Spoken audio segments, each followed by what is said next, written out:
반갑습니다. 공인중개사 합격TV에 오신 것을 환영합니다. 중개사 민소연입니다.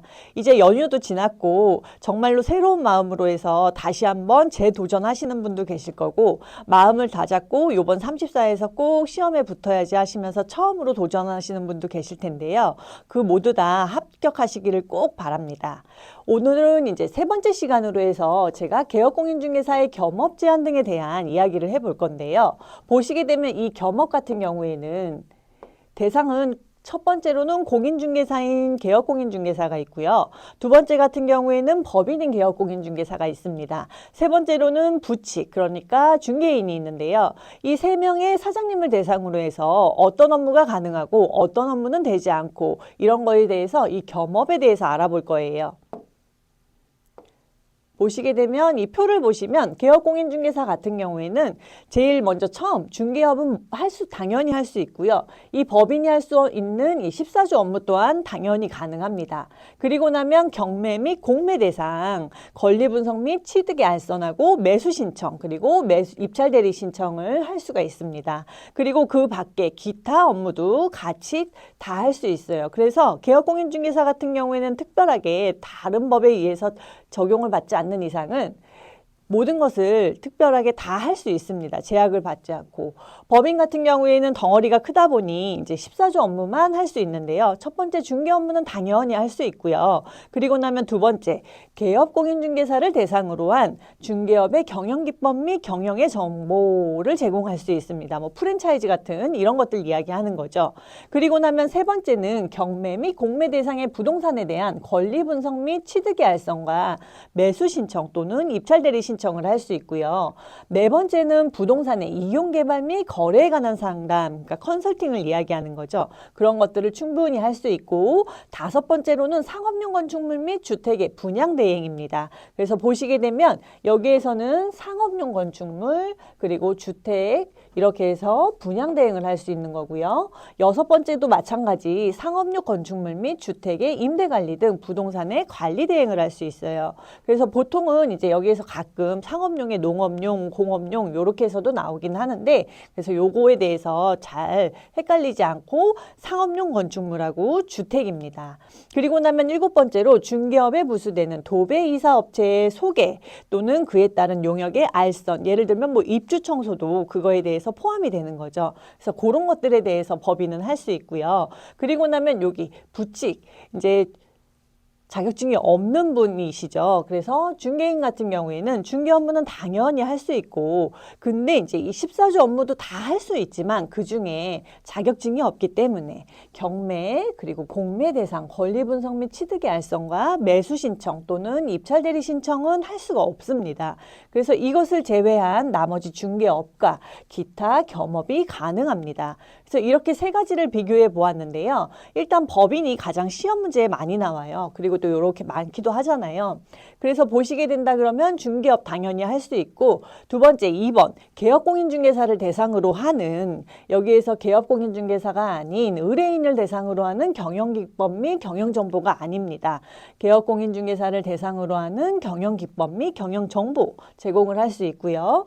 그래서 이거를 스토리로 해서 한번 만들어서 이야기를 해보자면 이제 본인이 로또에 당첨이 됐다고 생각해 보세요. 그래서 주식을 할까 뭘 할까 하다가 이제 부동산을 하게 된 거죠. 그래서 부동산을 택해서 투자를 한다고 생각하고 이제 중개업을 하고 있는 중개소 사무소에 들어갔더니 거기가 마침 중개법인이었던 거예요. 그래서 보시게 되면 이 법인은 가봤더니 개업공인중개사를 대상으로 경영비법 및 경영정보까지 제공하는 큰 중개 법인이었던 거죠. 그래서 이 법인이 얘기를 해주기를 그러면 싼 매물이 있으니 소개를 시켜줬는데 경매나 공매 이거에 대해서 매수 신청 또는 입찰 대리에 대해서 추천을 해주신 거예요. 그래서 다행히 입찰 대리를 받아서 입찰을 받아서 그 물건을 사서 그러면 어떻게 이거를 사용 수익을 할지 그거에 대해서 이야기를 했더니 이 법인에서 그렇게 되면 이용 개발에 관한 거래에 관한 상담에 대해서 다시 한번 의뢰를 했더니 이렇게 하세요 하고 이제 컨설팅을 해준 거죠.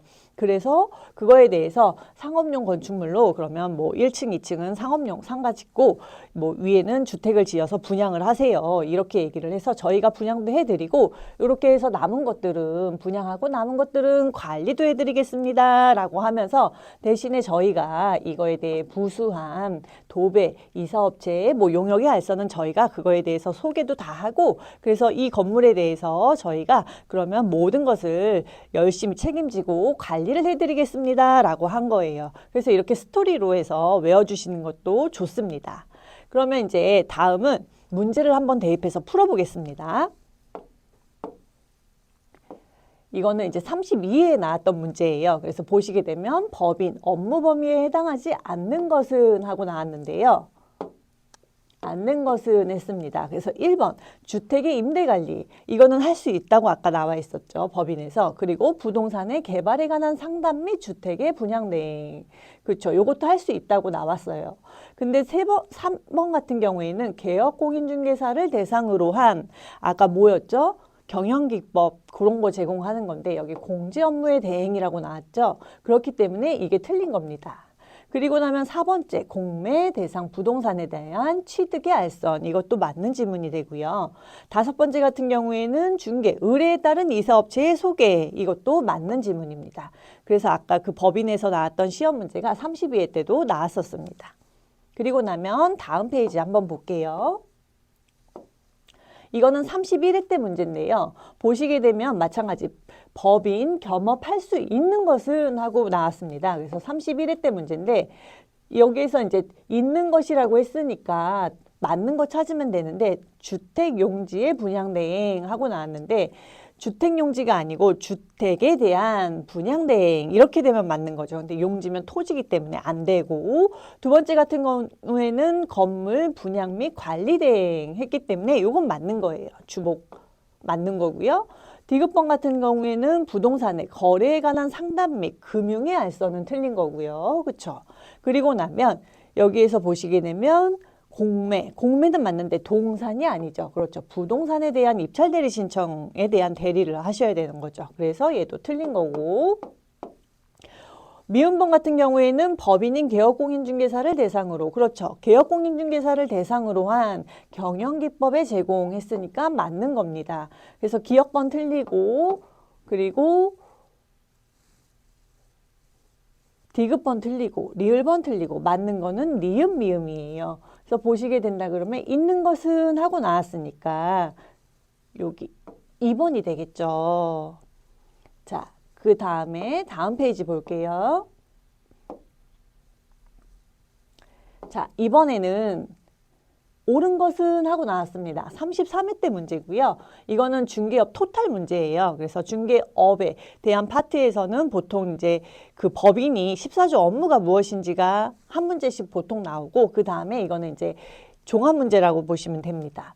1번 같은 경우에는 소속 공인중개사는 중개사무소에 개설 등록 신청을 할 수 있다가 아니고 없다라고 해야 되는 게 맞죠. 그래서 이거는 있다가 아니고 없다 라고 하면 맞는 지문이 되고요. 그리고 2번 같은 경우에는 법인인 개업공인중개사는 중개업과 개업공인중개사를 대상으로 한 중개업의 경영기법 및 경영정보의 제공 업무를 함께 할 수 없다라고 했으니까 틀렸죠. 여기는 있다라고 해야 되는 거예요. 그래서 끝에만 있다 없다로 해가지고 틀린 지문으로 냈습니다. 3번 같은 경우에는 법인이 개업공인중개사가 등록관청에 관한 구역 외의 지역에 분사무소를 둘 때에는 허가를 받아야 된다. 분사무소는 허가가 아니고 설치 신고를 하셔야 되기 때문에 여기 허가가 들어가면 안 되고 신고라고 해야 됩니다.